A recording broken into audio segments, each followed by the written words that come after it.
계속 수아시아 7교회 계속 살펴보도록 하겠습니다. 일단은 이 요한계시록이 이 수아시아의 7교회에게 주시는 말씀임을 기억하셔야 되고, 그리고 7교회라는 말은 이 7 자체가 그렇잖아요. 완전수잖아요. 그죠? 그래, 뭐 다른 의미보다 7 자체가 사실 구약 성경에서는 그 세부화라고 하는데 그 맹세라는 뜻 똑같이 있거든요. 그래서 옛날에 야곱이 우물을 파고 그 맹세의 우물을 하잖아요. 그죠? 브엘세바 이런데 이제 7이라는 뜻도 있습니다. 그래서 이제 그런 의미에서도 이 7 자체가 이제 좀 그 언약적인 의미, 맹세, 언약 그런 면도 있지만 7 자체가 그렇잖아요. 하나님께서 세상을 창조하신 그 7일, 그죠? 그래서 7 자체가 가지고 있는 그 상징성이라는 것이 그렇습니다. 그 완전성. 사람의 그 짐승의 숫자가 666이라고 할 때 그 완전하지 않은 거죠. 그죠? 그러니까 6 자체가 이 문제가 있다 이런 의미는 아닙니다. 6 자체는 큰 이 문제가 없습니다. 왜냐하면 하나님께서 6일째도 사람을 만드시고 짐승을 만드시고 그 다음에 보시기에 좋았다, 선하다 하시기 때문에 그 자체로는 완전한 숫자입니다. 그렇지만 거기서 이제 임무가 있잖아요. 그죠? 임무, 사람의 임무. 그것은 6에서 멈추면 안 되고 이제 7로 나가야 되죠. 하나님께서 이제 안식일 날 우리에게 오신다고 할 때 그 하나님께 나아가서 7일째 하나님을 만나 뵙는 것. 그래서 거기까지 가야 합니다. 그게 사람의 이제 진정한 그 사람의 그 모습을 찾을 수 있는 거죠. 그 하나님을 만남으로써 하나님의 형상이기 때문에 당연한 겁니다. 하나님의 형상이 하나님을 만나지 못하고 하나님을 떠나 있다고 할 때는 그 참다운 그 인간성을 상실하는 것입니다. 이 짐승의 숫자가 666이다. 이렇게 할 때는 사실 물론 6일째 짐승이 만들어진 그 의미도 있지만 사람이 하나님께 나아가지 못한 것, 아담과 하와가 범죄함으로써 그 안식일 날 하나님께서 찾아오실 때 7일째 찾아오실 때 그 하나님을 만나 뵙지 못하고 나무 뒤에 숨은 것, 그죠? 그 의미를 되새기도록 하는 거죠. 그래서 7이라는 개념을 그런 의미에서 이제 완전수로 생각하시면 됩니다.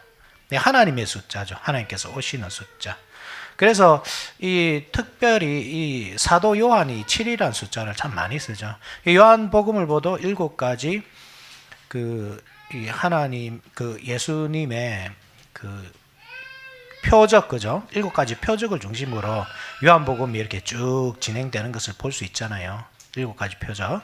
그것처럼 이 요한계시록도 보면 7을 중심으로 쭉 이어지거든요. 7교회, 아니면 7인, 7나팔, 7대접 이런 식으로 계속 7이란 개념이 계속 등장하죠. 그죠? 거기서 알 수 있는 것은 이 요한계시록이라는 개념 자체가 이 완전을 향해서 나아가고 있다. 그래, 그 완전이 무엇인가? 요죠, 그죠? 완전을 향해서 나아가고 있다. 그럼 그 완전이란 것이 무엇인가? 그렇다고 할 때 이 요한계시록은 반드시 다니엘서와 연계해서 봐야 된다는 것. 다니엘서에 보면 이 봉인을 뜯지 못하고 끝나거든요. 다니엘서는. 다니엘서 내용이 그렇잖아요.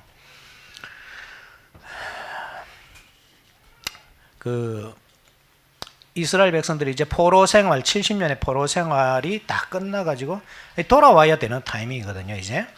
다니엘이 이제, 예레미야의 그 예언, 70년 뒤에 돌아오게 해주겠다는 그 예언이 이제 성취되는 모양이다. 그것을 이제 깨달은 겁니다. 기도하다가. 그래서 이제 하나님께 요구하는 거죠. 그죠? 이제 때가 되었으니까 이제 그때가 되지 않았습니까? 물론 하나님의 약속대로 70년 뒤에 포로 생활을 끝내고 돌아올 것입니다. 당연히. 그렇지만 아직까지는 아닌 거예요. 완성은 아닌 거예요. 돌아오지만 여전히 그들은 포로 생활로 남아있을 것입니다. 진정한 포로 생활의 끝은 이 육신이 돌아오는 것이 아니고 마음이 돌아오는 것, 정신이 돌아오는 것, 죄에서 이렇게 자유롭게 되는 것, 그것이 포로 생활의 청산이라고 할 때 예수님이 오셔야만 되잖아요. 그러니까 다니엘이 그 기도한 그 날, 이제 70년이 찼으니까 우리가 돌아갈 때가 되었습니다. 이제 포로에서 회복될 때가 되었습니다. 했을 때 하나님께서는 아직 아니다 하고 1290일을 더 지내고 또 1200 이제 뭐 며칠을 더 지내고 그죠? 그런 식으로 쭉 이야기를 해 주시거든요. 그게 뭐냐면 아직 때가 안 된 거예요. 그래서 다니엘이 이제 이 완전히 완성되지 않는 그 포로 회복을 보면서 이 다니엘서가 마쳐지거든요. 끝나거든요. 그리고 요한계시록을 보면 그러니까 1290일이 지날 때까지는 인봉을 떼지 마라 이렇게 하거든요. 근데 요한계시록 보면 그 인봉을 떼면서 시작하잖아요. 그죠? 예, 그 봉인을 뜯고 있습니다. 나중에 보겠지만 5장에 보게 되면 사도 요한이 천상의 교회로 올라간단 말입니다. 천상의 교회. 거기서 이 봉인되어 있는 그 책을 가지고 있는 그 어린 양을 보잖아요. 그런데 그것을 뗄 사람이 없어서 막 울고 있거든요. 그때 하나님께서 야, 걱정하지 마라. 지금 그 어린 양께서 이기셨다. 이제 봉인을 뜯게 된 겁니다. 그래서 6장부터 이 7 인봉이 뜯어지는 거거든요. 그러니까 이제 완성된 겁니다. 다니엘이 볼 때는 이 미완성이었고 요한계시록에서는 완성입니다. 이런 의미에서 7의 개념이 계속 등장하는 거죠. 그죠? 7의 개념이 쭉 등장하는 거고, 그리고 그것은 새 창조의 개념, 당연하죠. 그죠? 옛 시대가 끝나고 새로운 시대가 오잖아요. 옛 사람은 죽고 새 사람이 나타나잖아요. 그죠? 예수 그리스도가 물론 이 새 사람이지만 예수 그리스도에게 다 연결되어 있는 성도들, 교회, 그들이 다 새 사람이거든요. 예수님의 몸이기 때문에 성령이 무엇보다도 함께 하시잖아요. 그래서 이 7의 완성, 어떤 6에서, 그러니까 하나님께서 육신으로 만드신 그 자리에서 끝난 것이 아니라 하나님과 진정한 연합을 이루는 그 7로 나아간 그 사람들, 그죠? 그러한 재창조, 예수 그리스도로 말미암은 재창조의 완성, 새 교회, 새 성전이죠. 새 성전, 새 하늘과 새 땅. 그런 의미에서 이제 7의 개념이 계속 이어지는 겁니다. 그래서 지상의 7 교회, 물론 그 시대의 7 교회에게 주시는 말씀이지만 그 시대의 어떤 형편을 보여주는 뭐 그런 말씀이지만, 그렇지만 그 7 교회만 생각하시면 안 된단 말입니다.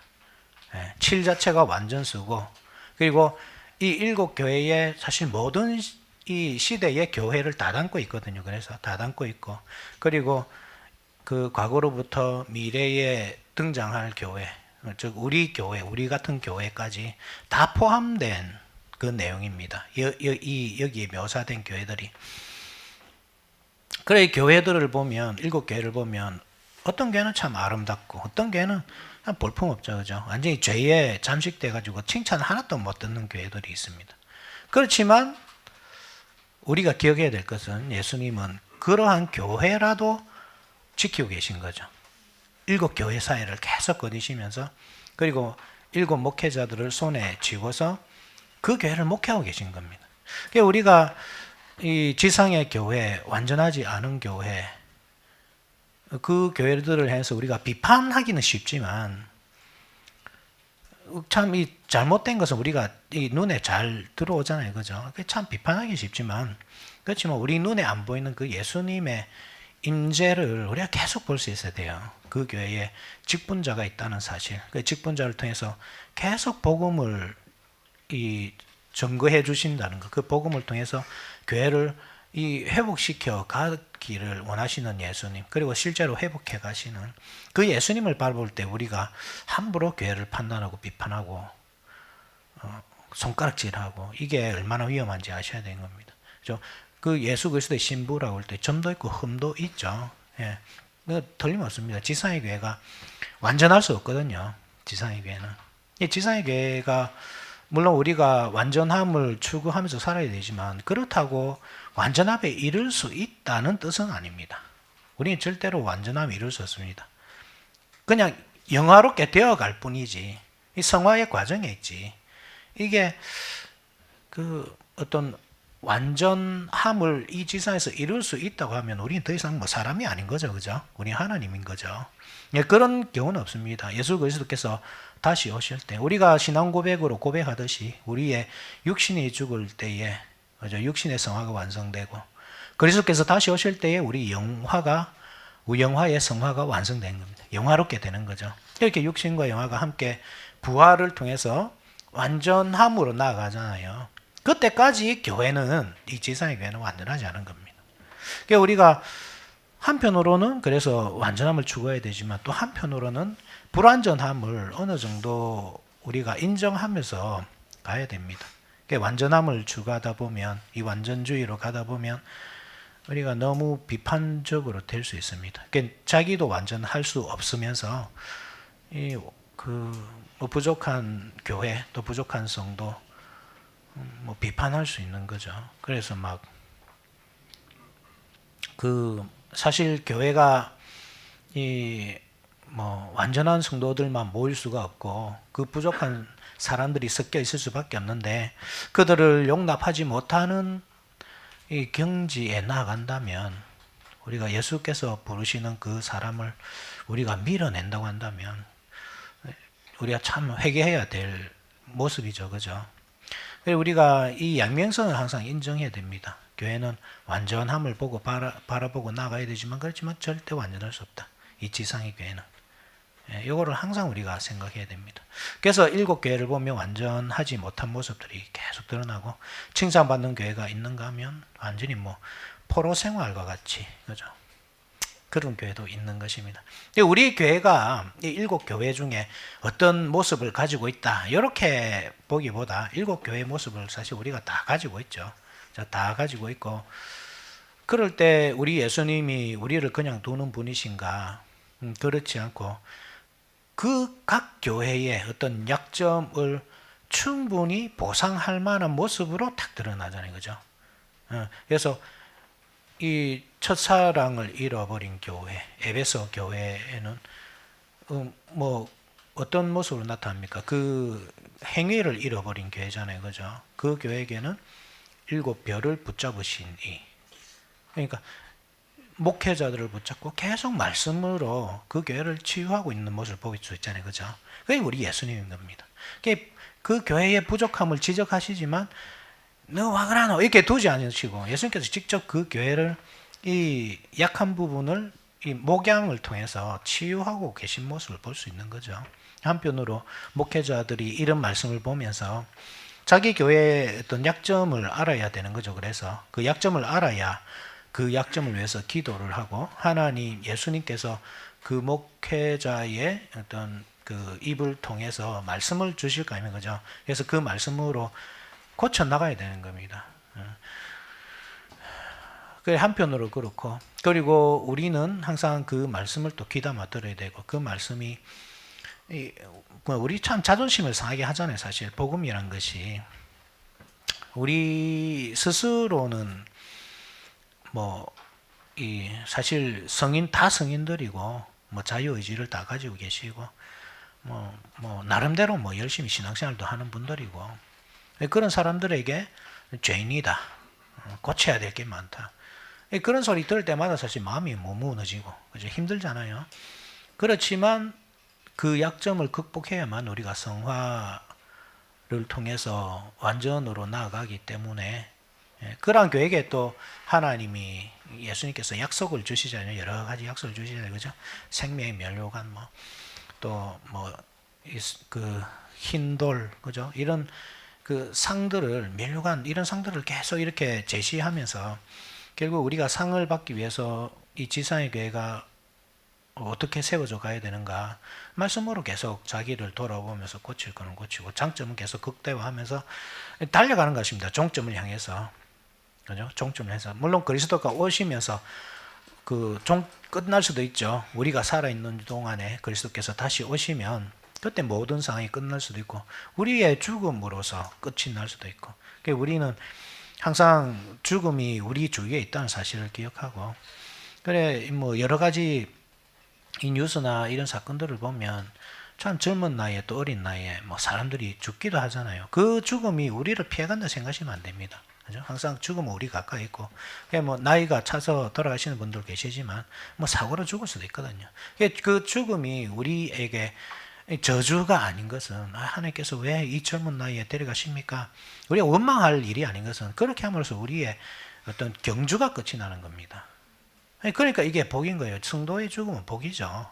불신자의 죽음은 참 슬픈 일이고 저주이지만 더 이상 회개할 기회를 가질 수 없기 때문에 슬픈 일이지만 성도의 죽음은 복입니다. 그죠? 우리 신앙고백에서 말하듯이. 그래, 이러한 의미가 있는 것입니다. 그래서 우리가 이 일곱 교회의 이 단점, 장점 이런 모습들을 계속 살펴보고 있지만 보면서 우리가 느끼게 됩니다. 우리 교회에게 이런 모습이 있는 것은 아닌가? 혹시 나에게 이런 잘못된 부분이 있지 않는가? 그렇다면 이런 교회에게 또 혹은 이런 약한 나에게 예수님은 어떤 모습으로 나타나시나? 그 예수님은 나에게 어떤 예수님인가? 우리 교회에게 어떤 예수님인가? 그리고 그 예수님을 우리가 맞이하게 영접하기 위해서 또 어떤 믿음이 필요한가? 그런 것들을 우리가 잘 살피면서 그래 봐야 되겠습니다. 그래서 에베소 서머나 그 다음에 에서버 버가모까지 봤죠, 그죠? 오늘은 두아디라 교회 한번 봅시다. 두아디라 교회는 이 단점이 뭐냐면 이세벨을 용납하였습니다. 이세벨은 어느 시대 사람입니까? 이세벨 왕국 시대죠.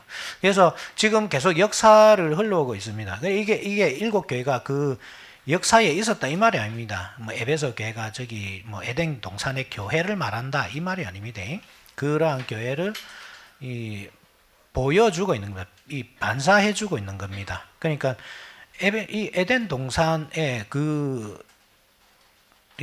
에덴 동산에서 저질렀던 그 사람들의 죄가 없어졌나? 우리는 아담과 하와가 왜 하필 그 선과 악을 알게 하는 실과를 먹어가지고 좀 참지.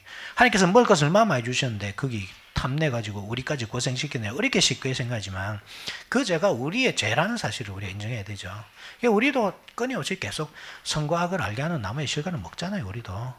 그래서 그것이 그 하나님의 어떤 판단력, 선과 악, 하나님께서 판단해 주시는 선과 악, 하나님의 기준, 그것을 버린 것이라고 할 때 선과 악을 알게 하는 나무의 실과가 우리가 늘 먹는 거잖아요. 그죠? 늘 먹으면서도 우리 착각하는 것이 순종하는 줄 안다니까요. 그러니까 우리가 순종하는 부분을 보면 아주 작은 부분이에요. 한 10가지 있으면 그 중에 한 가지 딱 해놓고는 나는 순종하는 사람이다 이 생각합니다. 그 자기가 아버까지 불순종하는 거는 다 잊어버려요. 다 그래요, 우리 모두가. 그죠? 그래서 나는 꽤 괜찮은 사람. 근데 실제로 보면 자기 기준이 훨씬 강하거든요. 절대 양보 못하죠. 할 수 있는 것만 하는 거죠. 그 모습이 그러면 없는가? 우리는 뭐 아담과 하와를 비난할 자격이 있는가? 우리 또한 마찬가지인데. 그래서 에덴 동산의 그 모습이 역사 가운데서 계속 있었다. 우리도 있다. 이걸 알아야 되는 거죠. 이 일곱 교회를 통해서 그런 것들을 예수님께서 보여주시는 겁니다. 그죠? 우리에게 있는 모습. 그렇다고 할 때 이세벨이 있던 그 시대는 어떤 시대였느냐? 왕국 시대임을 알 수 있습니다. 왕국 시대에 특히 아합 시대의 이세벨이죠. 이세벨은 여러분들 잘 알다시피 그 시돈의 공주였습니다. 그죠? 시돈의 공주로서 자기가 섬기는 신 바알과 아세라를 이스라엘로 가지고 들어왔죠. 그래서 이스라엘의 죄 하면 항상 두 가지로 나타납니다. 여호사밧의 죄, 여호사밧이란다. 여로보암, 그죠? 여로보암의 죄, 그 다음에 아합의 죄. 여로보암의 죄라고 하면 황금 송아지를 만들어 섬긴 것이죠. 여로보암과 르호보암 이렇게 그 남유다, 북이스라엘 나누어질 때 성전이 남유다에 있기 때문에 혹시 북이스라엘 백성들이 이 남유다로 예루살렘으로 하나님을 섬기러 갔다가 그 마음이 빼앗겨서 자기 왕권이 위태로워지면 어떡할까 그 두려웠던 겁니다. 그죠? 여로보암은.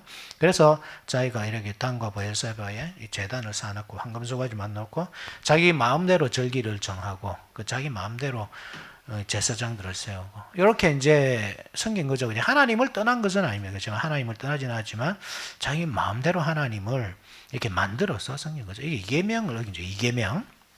또 하나가 아합의 죄인데 아합은 아예 하나님을 떠난 것입니다. 여호와 하나님을 뭐 황금송아지 만들어서 뭐 섬기든지 뭐 어떻게 섬긴 것이 아니라 이 사람은 아예 하나님을 버리고 바알과 아세라를 섬겼습니다. 그렇게 이제 주도한 사람이 이세벨이었잖아요. 그죠? 시돈의 공주 이세벨. 이러한 그러니까 이 그 두아디라 교회에 그런 이세벨이 있었다 이 말은 하나님의 신앙이 아닌 겁니다. 그 이전에 유대인의 회당, 사탄의 회당 뭐 이런 식으로 나타났잖아요. 그런데 여기서 알 수 있는 것은 아예 이방 신앙을 교회 안에 가지고 온 겁니다. 교묘하게 섞은 거죠. 그러니까 하나님을 믿어도 하나님께서 다 용서해 주시니까 그러니까 그 시대 자체가 얼마나 그 우상의 시대였는지를 우리가 알아야 되죠. 소아시아에 유행하던 그 신들 우리가 뭐 에베소에서 살펴봤지만 그 아데미어 뭐 이렇게 뭐 그죠 성비 아데미 신상을 섬기잖아요. 그렇듯이 여러 신들을 섬기던 시대였거든요. 이 그리스 헬라 문명으로부터 이 넘어온 그런 이 신들이죠. 이 두아디라에도 그런 신들을 섬기고 신상들을 만들어 놓고 있었단 말이에요. 신전을 세워 놓고. 거기서 그 사회에서 살아남기 위해서 꼭 필요한 것이 뭐냐면 우상숭배입니다. 반드시 우상숭배를 하고 그 제의에 참석해야만 그 시민이 될 수 있는 겁니다. 이 로마 시민들이 유대인들을 싫어한 이유가 있다 그랬잖아요. 유대인들은 불신자다, 무신론자다 이렇게 믿었습니다. 왜냐하면 자기들이 생각할 때 신앙이란 것은 신상을 놓고 섬기는 거거든요. 그 시대의 사람들은 그렇습니다. 자기들이 섬기는 그 신에게 소홀히 할 때, 그러니까 예를 들어서 뭐 제우스를 섬긴다. 도시마다 어떤 그런 신상들이 있거든요. 신전이 있거든요. 그 신전에서 제우스를 섬긴다. 그럼 그 제우스에게 최선을 다해서 공양해야 됩니다. 아버지처럼. 그죠? 내 찾아가서 절하고 뭐 바치고 이렇게 온 성심을 다해야 됩니다. 그것을 안 하면 이 제우스가 진노해가지고 뭐 이렇게 역병을 준다든지 가뭄을 준다든지 홍수 피해를 준다든지 그렇게 하는 겁니다. 네. 만약에 그 로마가 그러니까 번영하는 길은 그런 신들을 잘 섬기는 길인데 유대인들은 안 섬기는 거죠, 그죠? 왜냐하면 하나님은 모습이 없으니까. 그래서 그들이 볼 때는 무신론자인 겁니다. 이 무신론자 때문에 만약에 이 뭐 홍수가 났다. 그러면 왜 홍수가 납니까? 이 무신론자들 때문에. 이 무신론자들이 제우스를 화나게 해서 이렇게 보는 거죠. 그래서 그 시민들이 싫어하는 겁니다. 유대인들을. 나중에 그 유대인들과 그리스도인들을 그때는 뭐 통틀어서 그죠. 이렇게 같이 봤기 때문에 이제 이 네로가 핍박을 시작할 때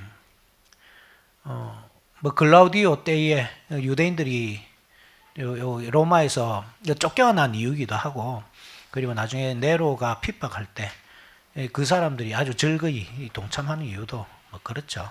그죠? 어쨌든 그런 시대입니다. 그러한 시대에 이 두아디라도 다르지 않았다. 그죠? 그 한 두아디라의 이 시민으로서 훌륭한 시민이 되고자 하면 정상적인 삶을 살기 위해서는 그 신에게 가서 절을 하고 섬겨야 되는 겁니다. 잘 섬겨야 되는 겁니다. 그것을 하지 않으면 훌륭한 시민이 아니죠. 훌륭한 시민이 아니고 그 사회에서 또 정상적인 생활을 어렵다 봐야 됩니다. 우리 교회에도 직장을 뭐 구직하는 분들이 있지만 구직이 안 되는 거죠. 이게 쉬운 일이 아니죠. 그죠? 한번 생각해 보십시오. 우리라고 한번 생각해 보십시오. 네. 구직이 안 된다. 가족이 있는데 어떻게 하겠습니까? 어떻게 해야 되겠습니까? 뭐 다른 방법이 없어요. 농사를 짓든지 농사는 뭐 어쨌든 자급자족이 가능하니까 뭐 자기 혼자 살아갈 방법을 찾아야겠습니다. 이 사회 일원으로서는 못 살아가니까. 그런 시대에 이제 뭐 그 괜찮다 이래하는 거죠. 그죠? 가서 뭐 그 절해도 괜찮다. 그 신상에 가서 뭐 쫓대로 저면 우리가 일단 뭐 일상을 살아야지 신앙생활해도. 그 신상에서 절하고 그 절하면 거기서 또 바쳐진 제사 음식을 나눠 먹게 되죠. 그죠? 그 신상에 바쳐진 제사 음식을 나눠 먹고 또 그 시대에 이 그 신앙이라는 것이 아주 이 삼류 신앙이란 말입니다. 거기 어떤 그 여사제들이 거기서 이렇게 섬기고 있으면 그 마지막이 꼭 항상 행음으로 끝나거든요. 같이 더불어서 행음도 하고. 그래 그리스도인들이 그래 살아도 된다고 주장하는 사람이 있었고 그 사람이 이세벨이죠. 그런 사람이 있었고 그리고 이 그리스도인들 중에서도 두아디라 교회 성도들 중에서도 뭐 그 어떨까요? 참가하는 사람이 있는 겁니다. 그러한 이야기입니다. 그죠? 그런데 예수님은 어떤 분이십니까? 예수님은 그 눈이 불꽃 같죠. 불꽃 같다는 말은 무슨 말일까요? 불꽃 같다. 그렇지. 이 불꽃 같다는 말은 이 빛이잖아요. 그죠? 이게 아주 그러니까 우리의 이 자연 빛은 우리 겉모습밖에 못 비치지만 예수님의 빛은 우리 속까지 다 비추거든요. 그 깊은 생각까지. 이게 불꽃 같은 눈이다 이 말은 그 생각까지 다 본단 말입니다. 그래서 23절 같이 읽어보시죠. 23절 시작. 또 내가 사망으로 그의 자녀를 죽이리니 모든 교회가 나는 사람의 뜻과 마음을 살피는 자인 줄 알지. 그죠? 예수님이 그런 분이십니다. 그래서 그 사람의 신앙이 참된지 거짓된지 항상 살펴보고 계시고 실제로 아는 분입니다. 그러니까 겉으로 나는 신앙생활을 한다 하고 이제 교회에 다 참석했죠. 예배에 참석하고 헌금도 하고 최선을 다할 겁니다. 기도도 하고 찬송도 뜨겁게 부르고 그렇지만 하나님께서 그 중심을 다 보고 계신 겁니다. 그 생각과 마음을 깊이 보시고 이 사람이 행음을 했는지 안 했는지 물론 사람들은 속일 수 있겠죠. 그죠? 위선자가 돼가지고 이 일주일은 마음대로 살다가 그 신전에 가서 온갖 짓을 다 하다가 주일날 딱 와가지고는 참된 신자처럼 그렇게 행동하는 겁니다. 사람들은 속겠죠. 저 사람 참 거룩한 분이다. 그죠? 참 신앙인이다. 보고 배울 만한 그런 사람이구나. 그런데 예수님께서 딱 중심을 다 보시고 그 행위대로 다 갚아주시는 겁니다. 이게 어떻게 한다고 합니까? 이 침상에 던진다 하죠. 그죠? 22절에 볼지어다 내가 그를 침상에 던질 터이요. 그러니까 침상에 던진다는 말은 이게 음란한 행위를 떠올리도록 합니다. 그 침상 자체가 이세벨의 침상이란 그 말 자체가 행음이란 것은 물론 어떤 그 남녀 간의 행음도 뜻하지만 이 행음은 항상 우상 숭배와 연결이 됩니다. 이게 그죠? 우상 숭배. 그래서 이것은 우상 숭배와 관련이 있는데 그들이 마치 침상에서 그냥 즐기도록 하듯이 던지는데 사실 그것은 죽게 만드는 거죠. 그죠? 침상에서 못 일어나는 것. 그죠? 잠자는 이미지가 그렇습니다. 죽음입니다. 나중에 여기 보면 그 사대 교회에게 주시는 말씀이 그렇죠. 내가 일깨라 하잖아요. 그죠? 일깨라.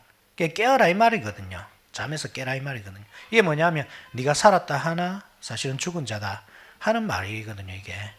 그죠? 사대 교회가 그렇잖아요. 3장 1절에 보면 3장 1절 마지막 부분에 한번 보십시오. 3장 1절에 내가 살았다는 이름은 가졌으나 죽은 자다. 여기에 자는 개념입니다. 그래서 네가 살았다 하지만 사실 죽은 자이기 때문에 일깨라, 깨어나라 이렇게 하는 거거든요. 여기 자는 개념입니다. 이게 침상에 던진다 이 말이 뭐냐면 죽인다 이 말입니다. 그죠? 죽게 만들겠다 이런 뜻입니다. 이게 참 두려운 말씀이죠. 그래서 그렇게 당하지 않기 위해서는 뭘 해야 됩니까? 회개해야 되죠.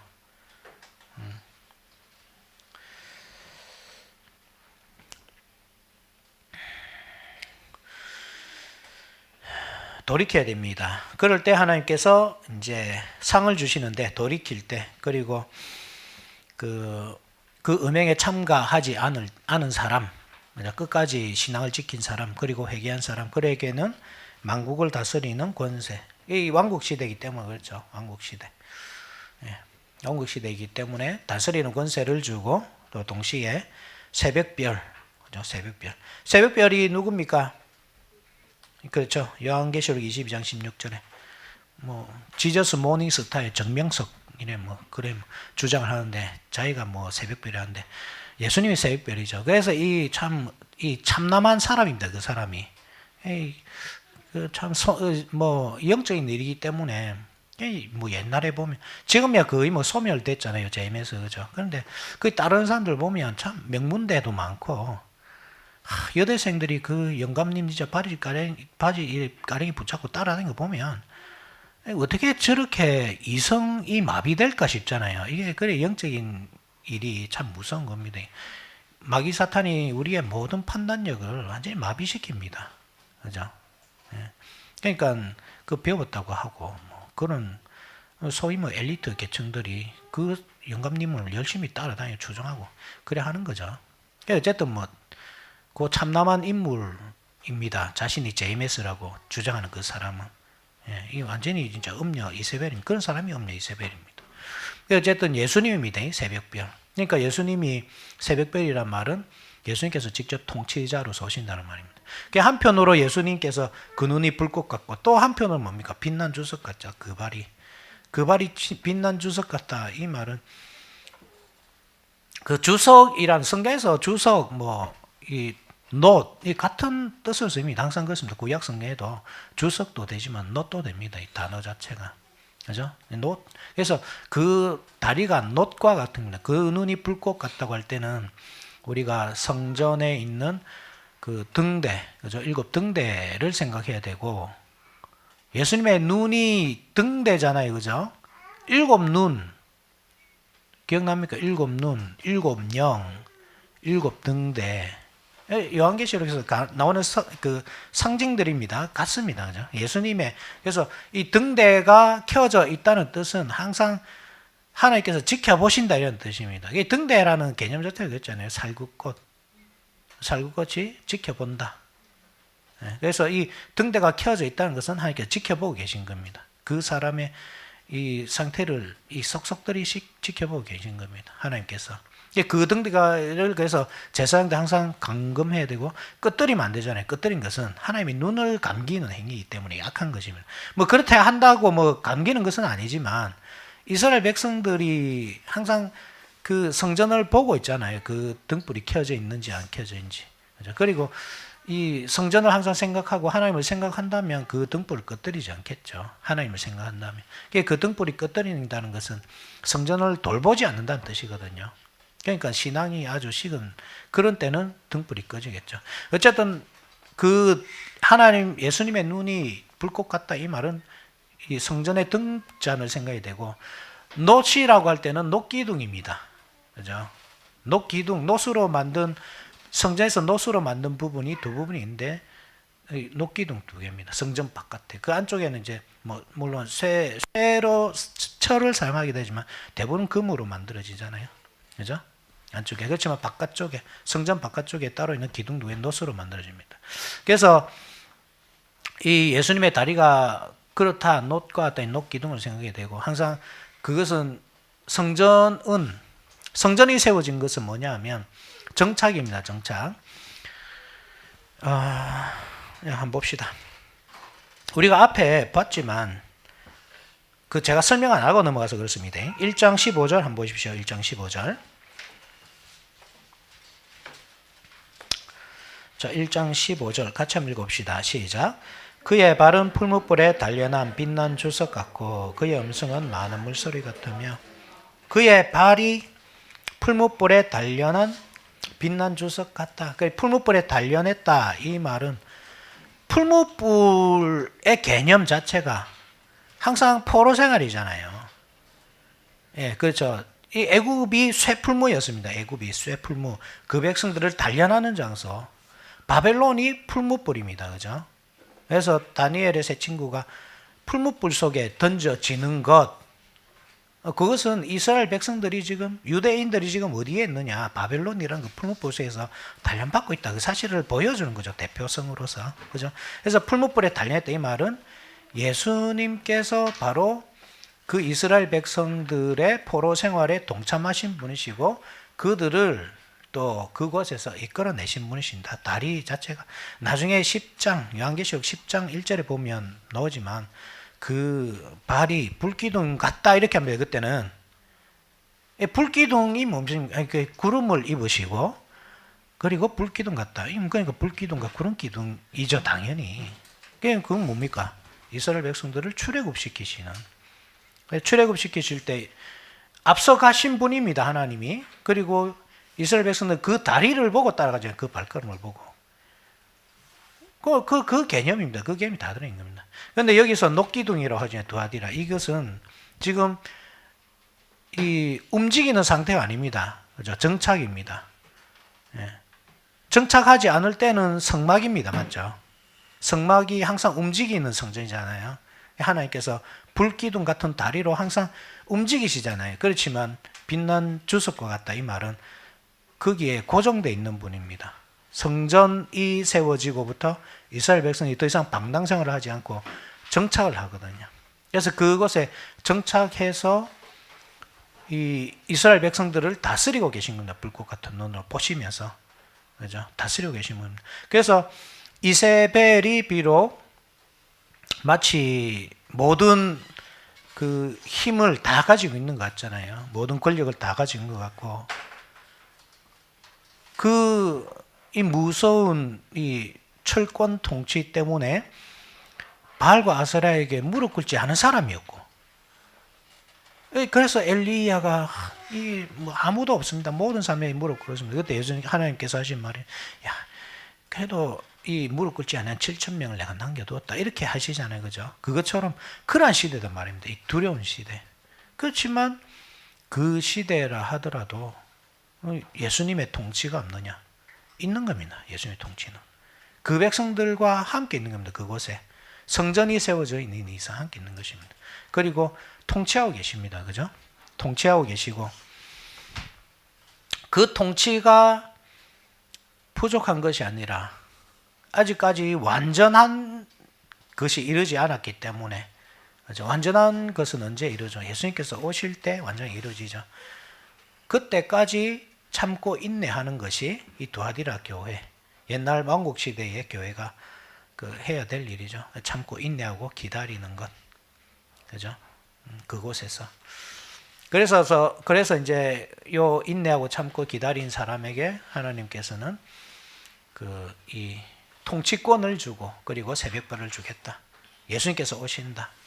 새벽별이란 말 자체가 어둠을 확 물리치면서 이 새벽을 밝히는, 새로운 아침을 밝히는 그런 별이잖아요. 지금 현재는 이 암흑의 시대지만, 이세벨이 통치하는 그 암흑의 시대지만, 예수님께서 오셔서 이 완전한 새 날을 주실 것이다. 이런 개념이 있는 거죠. 그죠? 뭐 오늘 이 시대가 그런 시대인가? 뭐 그런 시대, 완전히 우리가 암흑 시대에 산다 이렇게 말할 수도 없지만, 그렇지만 이런 면이 없다고도 참 말할 수 없죠. 물론 우리에게는 이세벨도 없고, 그리고 우리를 우상숭배하도록 만드는 그런 신전도 없습니다. 그렇지만 그보다 더 무서운 것이 있습니다.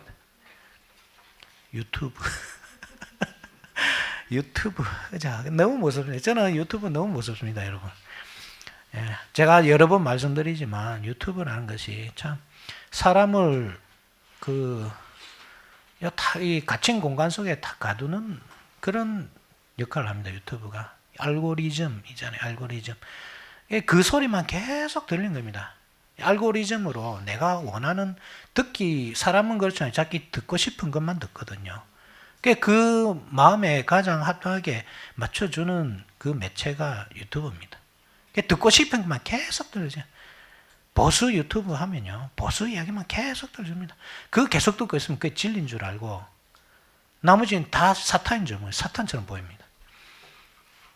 그런 분들이 교회 와가지고 이제 이야기 들어보면 다 사탄처럼 보이는 거죠. 그래서 정광 목사처럼 해야 참 선지자 같고 옳은 말 하는 것 같고, 참 어쨌든 그런 두려운 시대입니다. 하나님 말씀이 안 먹혀요. 그럼 우리가 이세벨로부터 자유롭다 할 수 있는가? 우리의 마음과 영혼을 그 유튜브에 우리가 다 담고 있다면, 주고 있다면, 뭐 우리는 두아디라 교회가 아닌가. 우리 생각해봐야 되는 거죠. 뭐 나는 신앙인이다. 나는 뭐 목사님 설교에 다 동의한다. 뭐 말할 수 있습니다. 그렇지만 우리는 또 속아줄 수 있습니다. 그런 것다. 그렇지만 우리 예수님께서 불꽃 같은 눈으로 다 지켜보십니다. 그죠? 예, 참 두려운 말씀이죠. 그래, 여러분 뭐 유튜브 보지 말라는 말이 아닙니다. 예. 보시고 많이 배우십시오. 그렇지만 저는 유튜브보다 여러분들이 책을 더 많이 읽었으면 좋겠어요. 유튜브는 사실 반박할 틈이 없습니다. 그런 강의들은 들으면 사실 여백이 없거든요. 강의들은. 그래서 우리가 뭐 이렇게 생각하고 뭐 반박하고 할 틈이 없습니다. 그런데 책은 읽다 보면 좀 반박할 면이 생기면 거기 생각도 해보고 또 찾아도 보고 여백이 있거든요. 책이라는 것은. 그래서 여러분들이 지식을 좀 구하고 싶다 하면 책을 보시고 유튜브는 좀 참고하시고, 그죠? 뭐 여러분들이 정치적으로 보수든 진보든, 뭐 저는 그게 제일 무섭기 때문에 정치가 요즘에 제일 무섭기 때문에 그게 왜 이렇게 우리나라가 이렇게 된지 모르겠어요. 정치로 해가지고 양극화돼 가는지 저는 왜 이런지 모르겠습니다. 어쨌든 거기서 그들이 말하는 것, 어쨌든 그들은 이윤이 목적이기 때문에 진리를 말하지 않습니다. 그들이 진리를 위해서 싸운다고 생각하시면 착각입니다. 이윤을 목적으로 하기 때문에 돈 되는 이야기를 하죠. 그 속으면 안 된다. 우리가 그들에게 막 먹잇감을 던져주는 겁니다. 그들에게. 그래 하지 마시고, 뭐 정치를 알고 싶으면 책을 사서 진보에 관한 책, 보수에 관한 책, 그런 책들을 사서 한번 읽어보십시오. 그렇게 우리가 그 생각을 정립해 나가고 사고를 해야지. 그 남이 이렇게 정립한 것, 그죠? 또 돈을 위해서 마음대로 하고 싶은 말 막 마음대로 하는 그런 사람들 말을 진리처럼 알아듣고 그 길로 따라가는 것, 참 자기 스스로를 어리석게 만드는 것입니다. 예, 자기 자신을 좀 바보처럼 만드는 거예요. 절대 그렇게 하지 마시고 스스로 판단을 해야죠. 옳고 그런 것은 그들이 무슨 말을 하든지 스스로 판단하시고 그 기준은 항상 성경 말씀이라는 것, 그죠? 기억하시기 바랍니다. 자, 어쨌든 제가 요즘에 생각하는 것이 그런 거기 때문에 유튜브 이야기했고, 그 외에도 많을 겁니다. 드라마를 통해서 이 삶의 방식을 배우는 사람도 있을 거고, 그죠? 또 요즘에 돌싱 이런 거, 그죠? 그런 문화도 너무 유행하잖아요. 너무 당연한 것처럼 이혼 잘했다 이래 하고 몇 번 갔다 왔다 이래 자꾸 그건 너무 당연히 생각하잖아요. 그런 거 못해요. 여고생이 임신한 그 출산한 것도 그거를 재미삼아 하고, 그게 재미삼아 할 일입니까 그게? 온갖 잡다한 것들이 넘쳐납니다. 매스미디어 통해서 재미라는 그 목적을 위해서. 어쨌든 그들은 그냥 재미가 목적입니다. 진리를 이야기하지 않습니다. 여러분들 그것을 진리처럼 붙잡고 따라갈 때 우리가 이세벨에게 절하는 행위다. 항상 기억하시기 바랍니다. 이제 네 번째 계죠. 에서버두. 다섯 번째구나. 사빌라. 그죠? 우리 같이 한번 외워볼까요? 에서버두 사빌라. 시작. 그렇죠. 이렇게 한번 외워놓으시면 이 교회가 여기 그림 한번 그려볼게요. 읍스. 이렇게 소아시아가 있잖아요, 그죠? 이거 잘 안 나오네. 이것도 아마 다 없을 끼고. 아야. 피 안 난다. 자, 여기 보면 유럽이 이렇게 쭉 가면 여기가 마케도냐, 그리스, 그죠? 이렇게 가고 여기 이렇게 아시아가 이렇게 이어지죠. 이게 이스라엘이고 여기가 반모섬이 요쯤에 있거든요. 여기 지도가 대충 이해가 됩니까? 여기 지중해, 그죠? 요 쭉 들어가면 여기에 흑해가 있고, 그죠? 요 보스포러스 해협이고, 요 오늘날 터키죠, 터키. 터키. 아시십니까? 혹시? 그죠? 대충 지도를 알겠죠? 이스라엘입니다, 여기가. 요 소아시아인데, 여기 밤모습은 여기 있고, 여기 에베소, 서머나에서 버가모, 두아디라에서 버두사, 빌라 이렇게 되어 있습니다. 이렇게. 이렇게 돌아가죠. 이렇게 편지가. 그죠?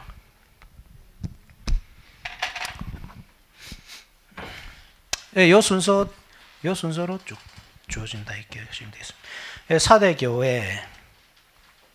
사대 교회의 특징이라 하면 살았다 하는 이름은 가졌지만 죽었다. 그러니까 살았다 이름을 가졌지만 죽었다 이 말은 거의 뭐 불신자입니다. 그죠? 왜냐하면 불신자들이 그렇거든요. 살았지만 죽은 사람들. 예수님 어떤 제자가 그러잖아요. 예수님께 나로 하여금 나의 죽은 자들을 장사하고 따르게 하소서 했을 때 예수님께서 하신 말씀이 죽은 자들로 그들의 죽은 자들을 장사하게 하고 니는 나를 따르라 이 하거든요. 그러니까 죽은 자들입니다. 이미. 그죠? 그래서 살았다는 이름은 가졌다. 그리스도인이라는 이름은 가졌지만 그렇지만 사실은 네가 죽은 자다. 그러니까 이제 실제로는 믿음이 없는 거죠. 믿는다 하는 이름은 가졌지만 실제로 믿음 없습니다. 그러니까 이게 얼마나 이 엄청난 그 타락의 길에 서 있는 교회인 줄 알 수 있는 겁니다. 4대 교회가. 그죠? 그렇지만 예수님은 이 교회를 돌보고 계신 겁니다. 목회하고 계신 겁니다. 우리가 그래서 교회를 함부로 판단하면 안 되는 겁니다. 그래서 이들은 무엇을 해야 됩니까? 자고 있기 때문에 일깨라는 거죠. 그죠? 너는 일깨라 2절에. 그죠? 너는 일깨라 그 남은 바 죽게 된 것을 굳건하게 하라. 내 하나님 앞에 내 행위에 온전한 것을 찾지 못하였느니라. 이 행위가 온전한 것을 전혀 찾지 못하는 겁니다. 그러면 일깨려 하면 어떻게 됩니까?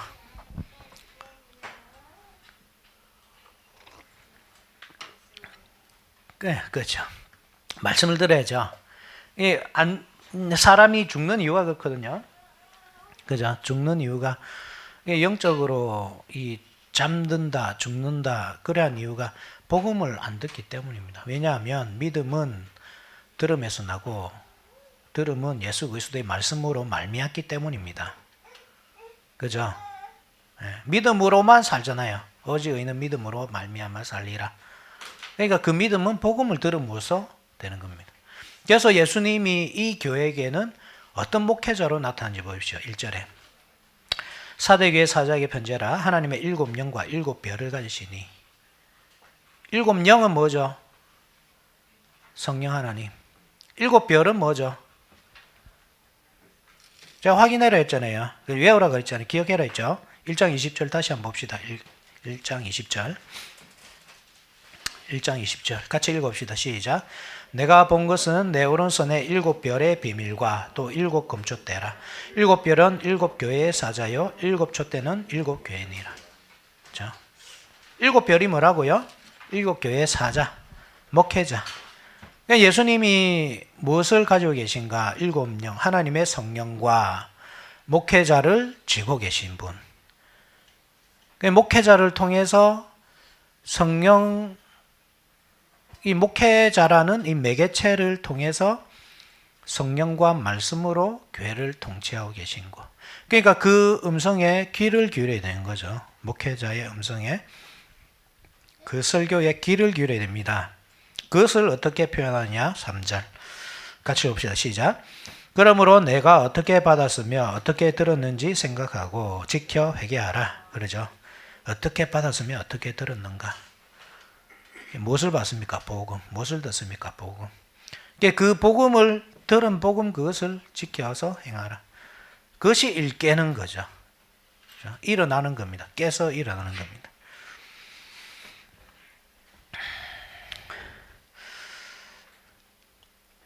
그 중에서도 옷을 더럽히지 아니한 몇 명이 있습니다. 그죠? 4절에. 그러나 사대에 그 옷을 더럽히지 않은 자 몇 명이 있습니다. 이기는 자에게는 흰옷을 약속합니다. 5절에 이기는 자는 이와 같이 흰옷을 입을 것입니다. 흰옷이라는 개념이 그렇잖아요. 정결한 옷, 더러운 옷 반대죠. 스가랴서의 대제사장 여호수아가 더러운 옷을 입고서 있을 때에 하나님께서 깨끗한 옷으로 갈아입히라 하잖아요. 그러니까 깨끗한 옷으로 갈아입힌 겁니다.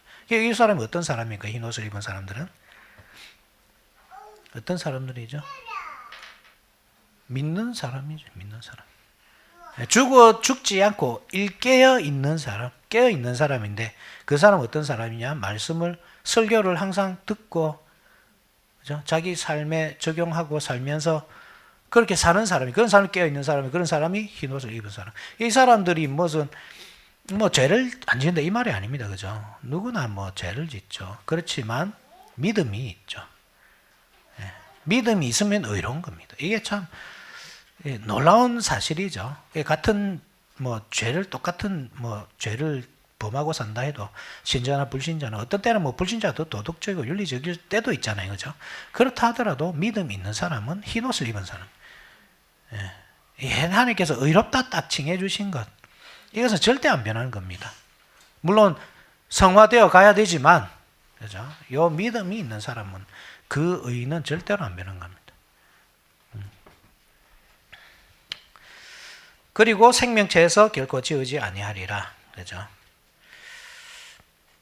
요 살았다 하지만 죽은 이름을 살았다는 이름을 가지고는 죽었다. 요것은 우리가 누구냐 하면 이제 이 포로 시대의 교회를 생각나게 하죠. 이스라엘 백성들이 지금 에덴 동산을 거쳤습니다. 그죠? 에덴 동산. 그다음에 에베소 교회죠. 에덴 동산. 그다음에 서머나 교회가 족장 시대. 그다음에 버가모 교회가 광야 시절. 그래서 발람이 나오잖아요. 두아디라 교회가 왕국 시대. 그래서 이세벨이 나오고, 이세벨 엄청 암흑 시대입니다. 그때 이렇게 회개하지 못하고 돌이키지 못할 때 요 4대 교회 시대로 가는 겁니다. 그죠? 포로로 잡혀가는 겁니다. 포로가 그렇잖아요. 살았다 하지만 죽은 자들. 에스겔서에 보면 37장에 보면 그 포로 생활하는 사람들이 다 마른 뼈죠.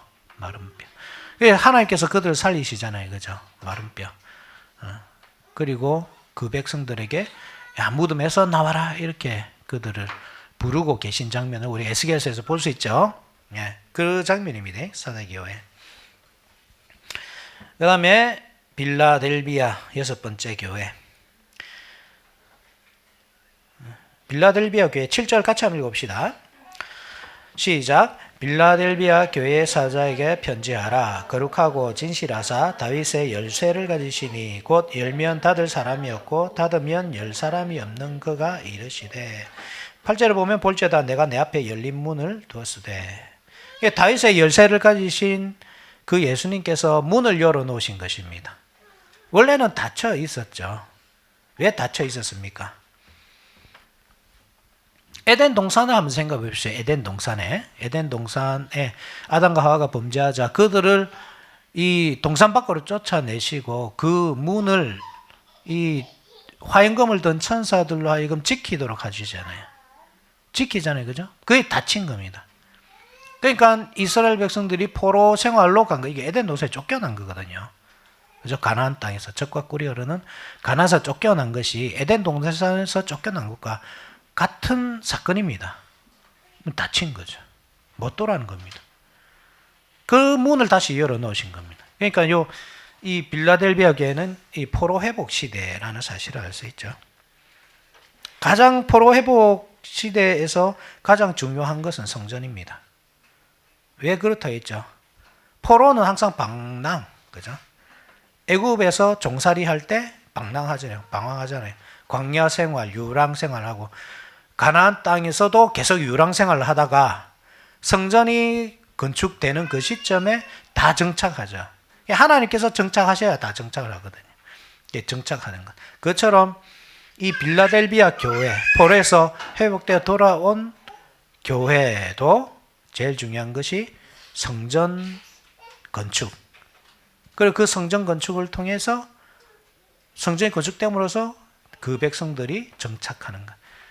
그래서 포로 생활에서 가장 중요한 것이 스룹바벨의 성전이잖아요. 그죠?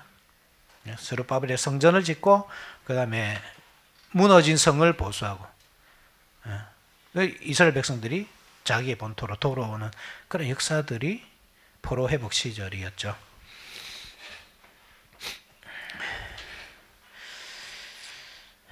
요 빌라델비아 교회의 문제는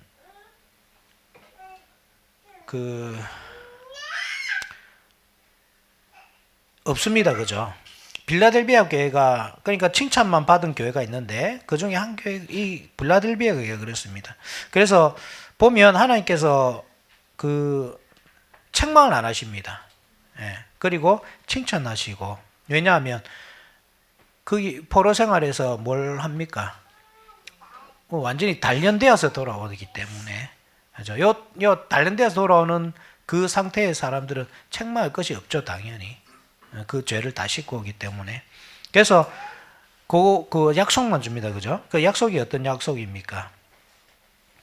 9절에 같이 한번 봅시다. 9절에 보라 사탄의 회당 곧 자칭 유대인이라 하나 그렇지 아니하고 거짓말하는 자들 중에서 몇을 내게 주어 그들 와서 내 발 앞에 절하게 하고 내가 너를 사랑한 줄을 알게 하리라. 유대인들을 너에게 돌아오게 해서 그 발 앞에 절하게 하겠다. 이게 약속입니다. 유대인들이 사탄의 회당 유대인이라 할 때 근데 교회의 원수였다 그 시대에 그 말이거든요. 그들이 와서 무릎 꿇게 하겠다. 이 말은 무슨 말이냐면 그 사탄의 회당을 이기게 하겠다. 지금 전쟁 중이라는 사실을 기억하셔야 됩니다. 그죠? 전쟁 중입니다. 유대인들은 자기들의 성전에서 제사를 드리고 있고 교회는 성도들은 교회에 모여서 예배를 드리고 있고 이 두 가지 어떤 예배가 같이 하나님께 드려지고 있는데 이게 이제 예배의 전쟁이죠. 그죠? 예배의 전쟁.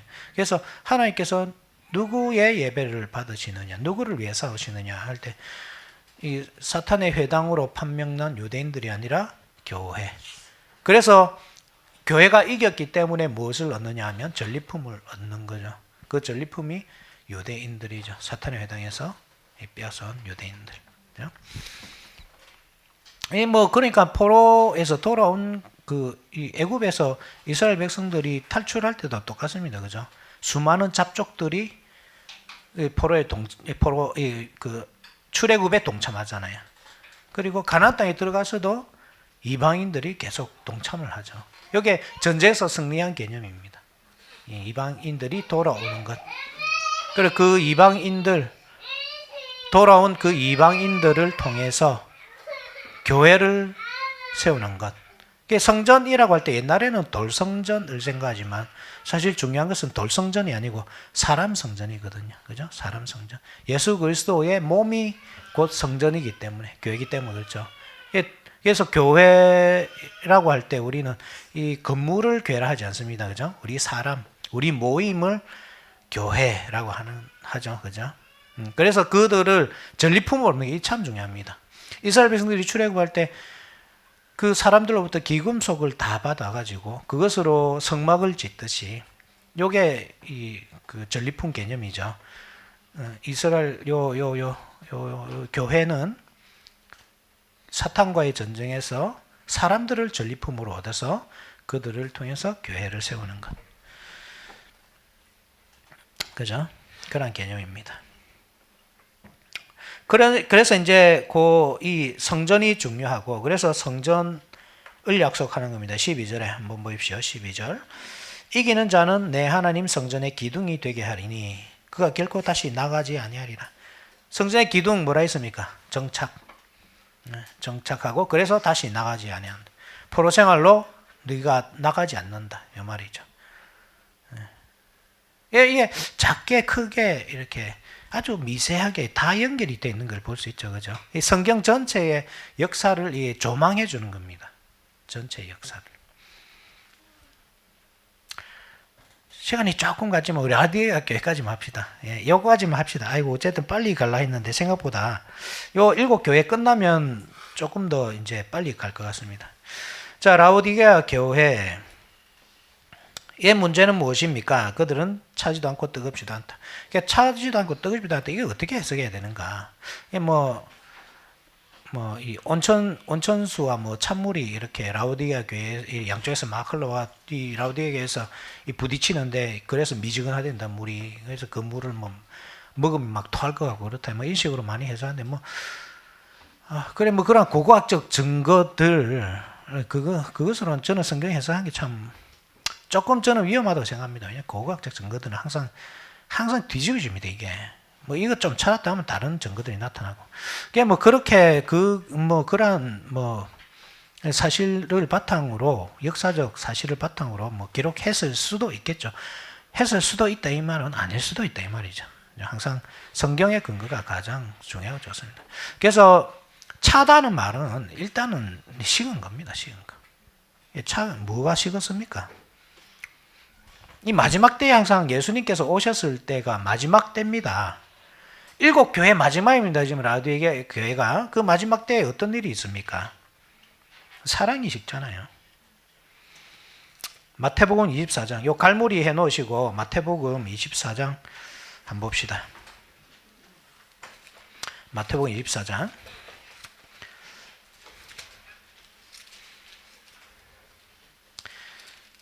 24장 12절 불법이 성함으로 많은 사람의 사랑이 식어지리라. 그죠? 요 식어지다 이 말이 차갑다 똑같은 단어입니다. 이게 마지막 때죠. 예수님께서 오셨을 때. 그죠? 예수님께서 오셨을 때가 마지막 때입니다. 그죠? 그때의 특징이 뭐냐? 불법이 성행하고 많은 사람이 사랑이 식는다. 첫사랑을 잃어버린 겁니다. 누가 대상입니까? 여기에 유대인들이잖아요. 옛 언약 백성들.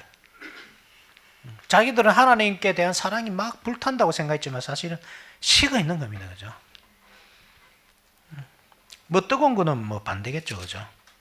신앙이 아주 활활활 불타는 그런 상태겠죠. 열심인 상태. 그죠? 그러니까 차갑지도 않고 뜨겁지도 않고 미지근하다. 물론 그들의 신앙 상태입니다. 아주 이렇게 사랑이 완전히 식은 것도 아니에요. 라오디게아는 하나님께 대한 사랑이 완전히 식은 것도 아니고 또 아주 뜨겁게 불타는 것도 아니고 미지근한데 자기들 어떻게 생각하느냐? 문제가 없다고 생각하는 게 문제죠. 17절 보십시오. 같이 읽어봅시다. 시작. 내가 말하기를 나는 부자라 부요하여 부족한 것이 없다 하나. 그죠? 자기들은 부요하다 부족한 것이 없다 이 생각합니다. 라오디게아 교회가 딱 보면 알겠죠. 그러니까 경제적으로 어려움이 없고 또 그들의 원수 유대인들이 크게 핍박하지도 않고 그러니까 부족한 것이 없는 겁니다. 안전하게 그죠? 평화롭게 신앙생활을 하면서 경제적으로 어렵지도 않게 이렇게 살고 있는 우리 교회하고 좀 비슷한가 이거 혹시? 오늘날 우리 한국의 교회 헌신인도 모릅니다. 한때 우리 한국이 아주 어려울 때 그때 막 교회에 사람들이 많이 나오고 이랬잖아요. 지금 3만 불 시대라는데 이 시대에 이 부가 막 넘쳐나는 이 시대에 사람들이 교회를 오히려 안 오고 신앙을 잃어버리고 그러면서도 또 별 문제 의식을 못 느끼고 그런 시대 오늘 이 시대하고 참 비슷한 교회 시대가 있는 거죠. 그런데 예수님께서는 그들을 어떻게 평가합니까? 너희들이 부유한 게 아니고 가난하다. 그러니까 금을 사라. 금이 뭐죠? 금보다 더 귀한 말씀 그죠? 그죠? 옷을 사라. 자기들은 옷을 입고 있다 생각하지만 사실 벌거벗은 거죠. 왜냐하면 참된 옷은 예수 그리스도 옷이니까. 그리고 안약을 사서 눈에 발라보게 하라.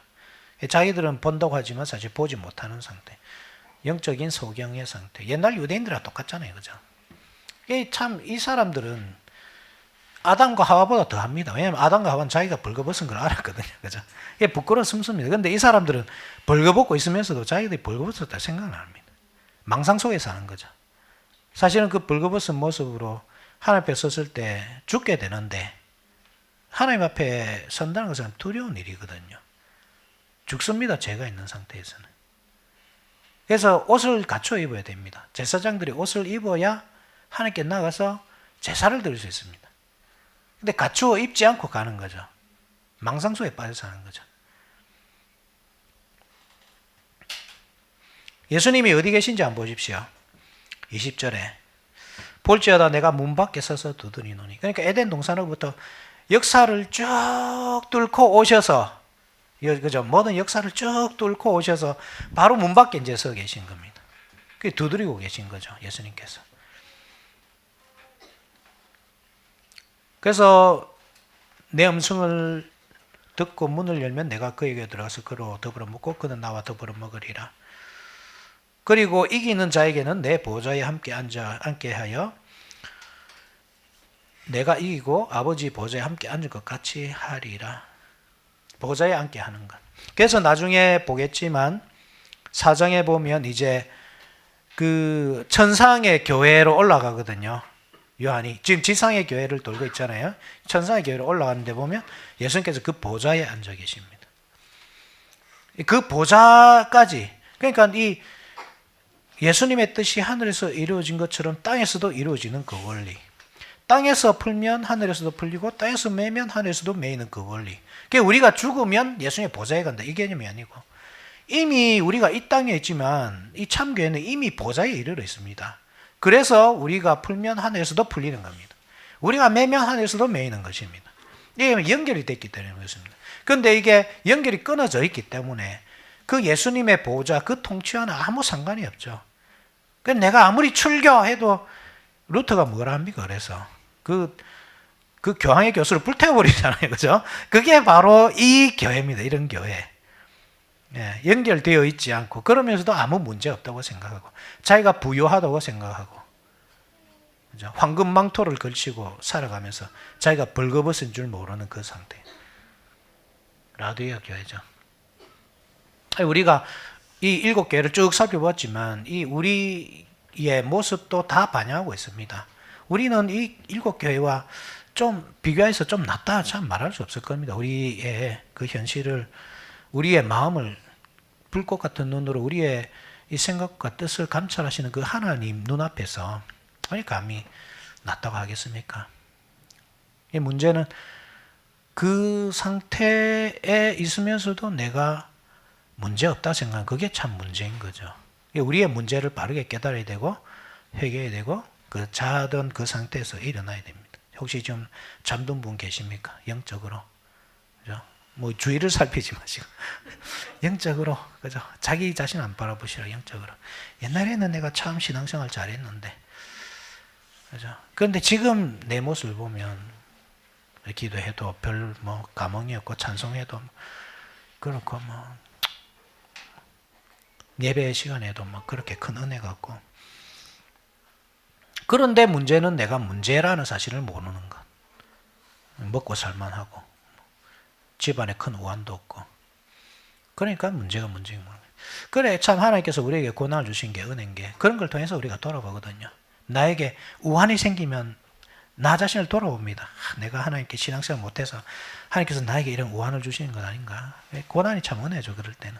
어쨌든 여러분들 한번 깊이 생각해 봅시다. 우리 교회가 그런지 우리 자신이 혹시 그런 건 아닌지 돌아보고 항상 깨어서 그 하나님께 대한 그 사랑을 뜨겁게 회복할 수 있도록, 그래서 미지근한 그 상태에서 버려짐을 당하는 그 심판을 당하지 않도록 항상 우리 자신을 살피면서 예수 그리스도라는 이 표대를 향해서 한 걸음 한 걸음 달려가는 우리 모두가 됩시다. 기도하시겠습니다. 걸어가신 하나님 아버지.